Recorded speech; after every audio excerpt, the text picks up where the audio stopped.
मुसलिम खान साहब, इस वक्त सिचुएशन ये है कि तनकीद ज़्यादा पर्सनल हो गई है। आपने देखा मरीम नवाज साहबा भी कह रही हैं कि क़यामत किस वक्त है, फिर जवाब भी आगे से आ रहा है। बिलावल भुट्टो ज़रदारी साहब भी कह रहे हैं कि अगर फेयर इलेक्शन हुए होते तो ना इनके वालिद साहब वज़ीर आला बनते, ना जिया वज़ीर आला बनी होती। ये मामला आपको सेकेंड और थर्ड स्टेज ऑफ इलेक्शन तक ही जाता नज़र आ रहा है आज़ाद कश्मीर में, या मामला ख़राब हो रहे हैं?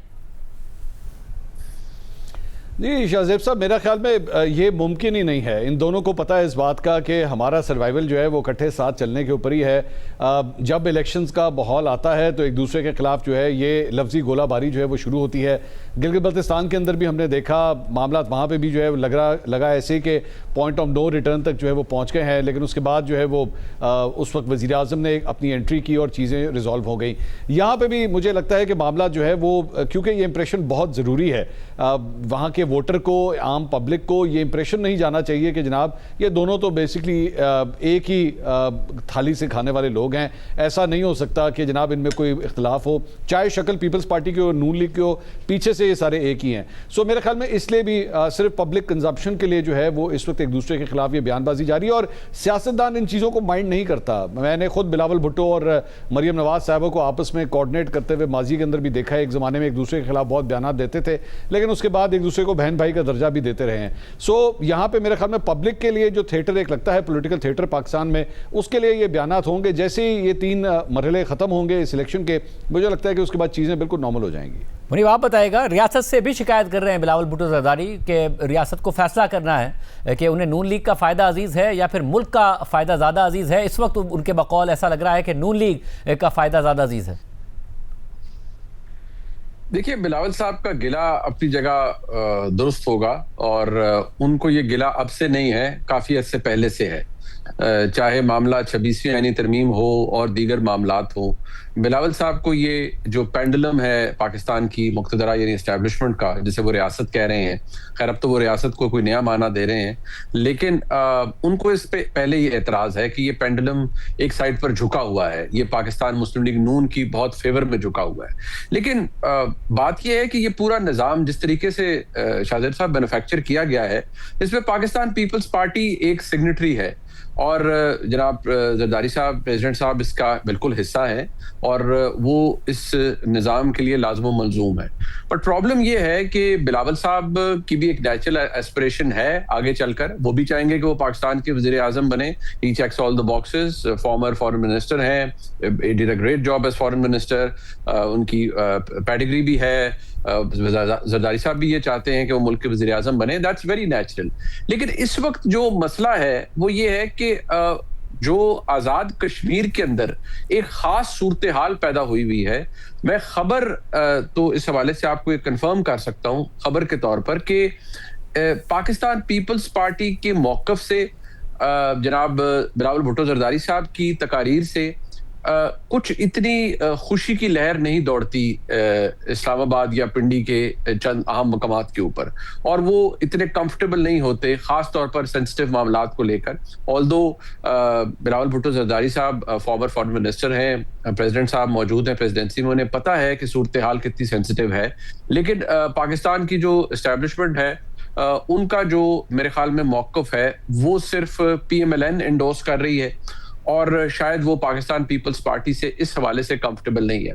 बिलावल साहब has a mind of his own, वो बहुत इंडिपेंडेंट माइंडेड शख्सियत हैं और वो चाहे तरामीम का मामला हो चाहे और मामलात हो, he likes to speak his mind out और वो हर चीज को बिल्कुल ही वो टेकर नहीं बन जाते हर चीज के। इनफैक्ट वो ऑब्जेक्ट करते हैं, which is very normal and I think it's a great capability as a politician. लेकिन इन मामलात के ऊपर, आजाद कश्मीर के मामलात के ऊपर एक बड़ी डिस्टिंक्ट किस्म की डिवाइड मौजूद है between Peoples Party and between PMLN and the establishment. यानी PMLN वो बात आज कर रही है कि ये इसमें इंडियन एलिमेंट इन्वॉल्व है जैक के अंदर, ये तो है ही इंतशारी, ये सब कुछ है, लेकिन उसके अंदर एक जो बेसिक कॉन्ट्रडिक्शन है जो मैं बहुत दफा अर्ज कर चुका हूँ कि अगर ये इंडियन एलिमेंट है तो ये क्या अब आया है? इनसे मुज़ाकरात तो आप पिछले साल 2 साल से कर रहे हैं। उस वक्त क्या था? क्या उस वक्त इंडियन एलिमेंट नहीं था? अगर मौजूद था तो फिर उनसे मुज़ाकरात क्यों किए गए? सो ये एक कॉन्ट्रडिक्शन है और ये जो गोलाबारी हो रही है जहां तक बात करी बिलावल साहब और मरियम नवाज शरीफ साहिबा में कोई मुकाबला है वजीर आजम बनने का, यकीनी तौर पर बिलावल साहब का वक्त आएगा, लेकिन वो तो अभी फ्यूचर में है ना जी। इस वक्त तो शहबाज शरीफ साहब की रिप्लेसमेंट तो शायद कोई और PMLN में से भी नहीं है।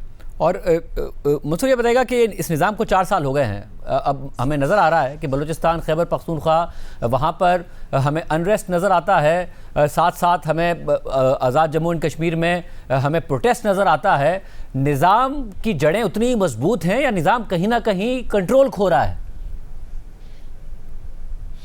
देखिए, मैं आपको चले खबर की बुनियाद के ऊपर मैं ये बात कह सकता हूँ कि निज़ाम कम से कम ये ज़रूर चाहता है कि जो निज़ाम 90s के अंदर होता था, जब ये पूरा सिस्टम एक 2 पार्टी सिस्टम के तहत चल रहा था, ये आहिस्ता आहिस्ता ये शिफ्टिंग जो है वो उसी तरफ हो। ये जो बेसिकली एक तीसरा फरीक इंट्रोड्यूस हो गया था 2010-2011 के अंदर, वो सिलसिला जो है वो अब वापस उसी तरह 2 पार्टी सिस्टम की तरफ जो है वो जाना चाहिए। ये आपस में एक दूसरे के खिलाफ जो मर्जी करें, आपस में एक दूसरे के खिलाफ पोजीशंस लें, लेकिन ये आहिस्ता आहिस्ता जाए ये उसी तरफ। और मैं सिर्फ किसी एक विफाकी सेटअप की बात नहीं कर रहा, मैं तमाम पाकिस्तान के तमाम सूबों की मैं बात कर रहा हूँ, मैं आज़ाद कश्मीर की बात कर रहा हूँ, गिलगित बल्तिस्तान और दीगर सूबों की भी, क्योंकि उसके ज़रिए फिर भी मामला जो है वो संभालना निस्बतन आसान होता है। हाँ, फ्रिक्शन पॉइंट ज़रूर हैं। मरियम नवाज साहिबा की हुकूमत के हवाले से मेरी जब पिछली दफ़ा भी आपके प्रोग्राम में शिरकत हुई थी तो मैंने उस वक्त भी कहा था कि कुछ फ्रिक्शन पॉइंट्स हैं, कुछ ऐसी चीज़ें हैं जो नापसंद की गई हैं।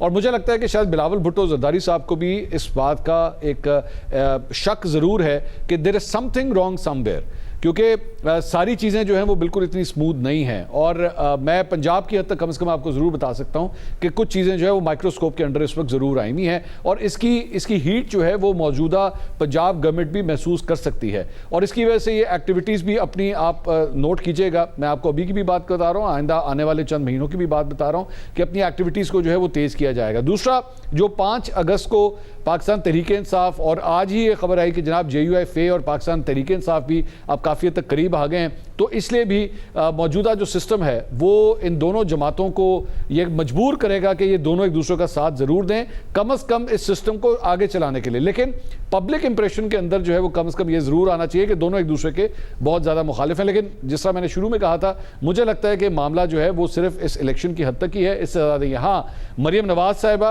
और बिलावल भुट्टो साहब दोनों ही मेरे ख्याल में अगले इलेक्शन के अंदर वज़ारत उज़्मा के लिए कंटेंडर्स हैं, और ओपन कंटेंडर्स हैं, उसमें कोई ढकी छुपी बात नहीं है। मैं आपको पंजाब की हद तक मुस्लिम लीग नून के हलकों की बात बता सकता हूं कि यहाँ की जो लीडरशिप है वो तो अब खुलेआम पब्लिकली जब सहाफ़ियों से मिलती है तो वो ये कहती है कि मरियम नवाज साहिबा जो है वो अगली दफ़ा वज़ीर आज़म बनना चाहती हैं। अब क्या ये उनकी ख्वाहिश जो है वो पूरी होती है या नहीं होती, लेकिन कम से कम इंटेंशन ज़रूर मौजूद है।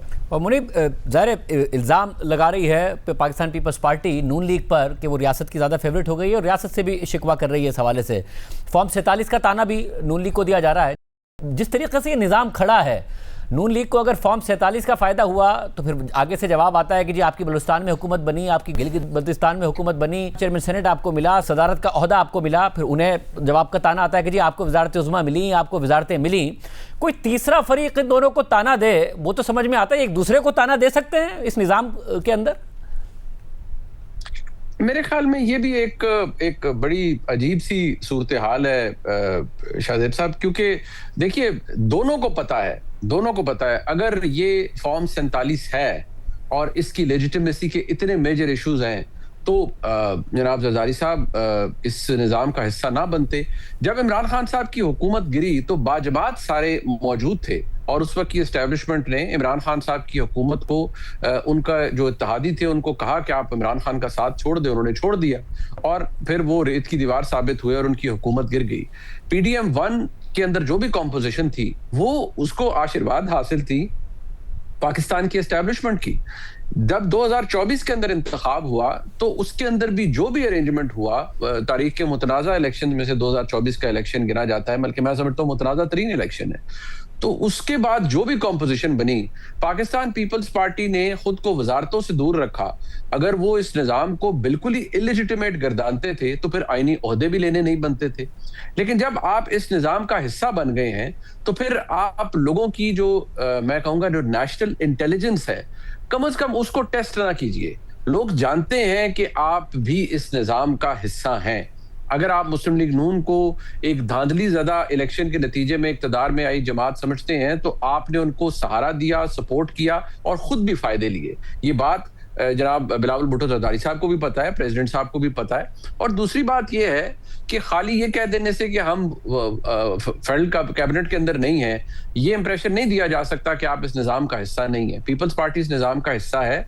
और ये भी मैं आपको अर्ज कर दूं कि चाहे जो मर्जी कह लीजिए, बिलावल भुट्टो जरदारी साहब जितनी फायरी स्पीचेस करें, प्रेसिडेंट साहब इस निज़ाम से खुद को अलहदा नहीं करना चाहते। प्रेसिडेंट साहब बिलावल भुट्टो जरदारी साहब को वज़ीर आज़म पाकिस्तान देखना चाहते हैं। प्रेसिडेंट साहब पाकिस्तान की आज की एस्टेब्लिशमेंट से हालात ख़राब करना नहीं चाहते।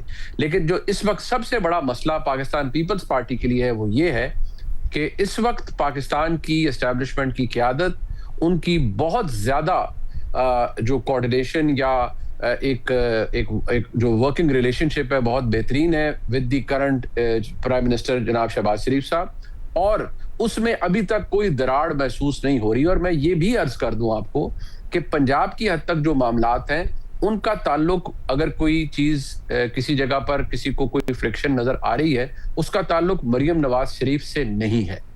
और मरियम नवाज शरीफ की हुकूमत को बजरिया चंद खास लोगों के बहुत ज्यादा सपोर्ट हासिल है पाकिस्तान की एस्टेब्लिशमेंट की। और मंसूर ये बताइएगा कि जैसा कि कही जा रहा है और आपने भी कहा कि इलेक्शन के बाद एक साथ ही चल रहे होंगे, साथ चलने की वजह क्या? एस्टैब्लिशमेंट की आशीर्वाद, या फिर ये कि इमरान खान का खौफ कि जी अगर हम आपस में लड़े, ये निज़ाम गिरा तो इमरान खान आ जाएंगे? मेरे ख्याल में शाहजेब साहब ये दोनों ही हैं। आपने जो दोनों वजूहत बताई, मेरे ख्याल में ये दोनों ही हैं। मैं अगर इसको इसकी एक तस्वीर कशी, मंजर कशी आपके सामने करूं, तो आप समझ लीजिए कि ये निज़ाम जो है वो एक बिल्डिंग के तौर पे खड़ा हुआ है। उस बिल्डिंग के ग्राउंड फ्लोर के ऊपर पाकिस्तान पीपल्स पार्टी बड़े कंफर्ट जोन के अंदर है। ना उसको ऊपर छत के ऊपर जब धूप की तपिश आती है, ना उसे वो महसूस होती है, ना जब बारिश होती है तो पानी वहाँ तक पहुँचता है। लेकिन मुस्लिम लीग नून की हुकूमत जो एक्चुअली इस वक्त फेडरल गवर्नमेंट के अंदर तमाम तर मामलात को संभाल रही है, वो फर्स्ट फ्लोर के ऊपर है। उससे धूप की तपिश भी महसूस होती है। महंगाई के ऊपर जब आवाम चीखें मारती है तो वो उसका सारा बुरा फीडबैक भी जो है वो उस तक पहुंचता है। और इसके साथ साथ जब भी बाहर से आप इस बिल्डिंग को देखेंगे, ग्राउंड फ्लोर आपको उतना नजर नहीं आएगा, लेकिन फर्स्ट फ्लोर आपको क्लियरली नजर आता है कि ये सब के सब जो है वो इस सारे निज़ाम को चला रहे हैं। लेकिन बेनिफिशरी जो है, ये हकीकत है कि पाकिस्तान पीपल्स पार्टी पूरी तरह उसकी बेनिफिशरी है। सदर मुमलिकत के उस ऐवान सदर के अंदर दाखिल होने में आसिफ अली जरदारी जो है वो फॉर्म 47 के ऊपर कदम रखते रखते वहां तक पहुंचे हैं। और इसी तरह ही वजीर आजम शहबाज शरीफ साहब भी जो है फॉर्म 47 के ऊपर कदम रखते रखते ही वजीर आजम हाउस तक पहुंचे हैं। दोनों के रूट जो है, दोनों की वो जो सड़क है वहां तक पहुंचने की, उसके ऊपर फॉर्म 47 आपको हर जगह पड़ा हुआ नजर आएगा। हाँ, वो और बात है, आज एक दूसरे को ये ताने देते रहे। और हाँ, ये भी हकीकत है कि जहां पे इवन इस्लामाबाद के अंदर ये दोनों अपनी अपनी बिल्डिंग्स के अंदर बड़ा कंफर्टेबली बैठे हुए हैं, तो चंद ही किलोमीटर दूर एक अडयाला जेल के अंदर जो एक शख्स कैद है, उसका डर मौजूद है, उसका खौफ मौजूद है कि अगर वो कहीं बाहर आ गया तो कहीं ऐसा ना हो कि ये दोनों जो बिल्डिंग्स हैं वो हमें खाली करनी पड़ जाएं। और इसी वजह से मैं जो आपसे कह रहा था कि आपको इलेक्शन की हद तक ही एक दूसरे के साथ ये लड़ाई झगड़ा नजर आएगा, एक दूसरे को ताने तशने भी दिए जाएंगे, जलसों के अंदर खड़े होकर जो है वो कहा भी जाएगा तुम फॉर्म 47 वाले, तुम धांधली वाले। अगर मुस्लिम लीग नून की हुकूमत पंजाब और वफाक के अंदर फॉर्म 47 के इल्जाम सह रही है, तो कराची में पाकिस्तान पीपल्स पार्टी को जिस तरह सीटें मिली, उनके ऊपर भी बहुत से धांधली के इल्जाम जो है उनके ऊपर लगते हैं। सो दोनों जो है वो जिसे कहते हैं कि you scratch my back, I scratch your back, ये वाली सूरत हाल है। और जब तक इमरान खान इस निज़ाम को बाहर से देख रहे हैं, तब तक इनकी मजबूरी है कि इन दोनों को साथ रहना पड़ेगा। मैं क्विकली आपका भी जवाब चाहूँगा इस पर मुनीर फारूक, कि क्या ज़मानत है इस निज़ाम के चलने की और इन दोनों के एक साथ चलने की? और इलेक्शन के बाद जो कहा जा रहा है कि बिल्कुल ठीक हो जाएंगे इनके मामला, आशीर्वाद है या फिर खौफ है इमरान खान का? देखिए, इमरान खान साहब का जेल में रहना इस निज़ाम के लिए, इस निज़ाम की इंश्योरेंस पॉलिसी है। और जो PMLN की हुकूमत है वो हमेशा ये चाहेंगे कि इमरान खान साहब के ताल्लुकात एस्टेब्लिशमेंट से अच्छे ना हों और उनके मामलात ख़राब रहें।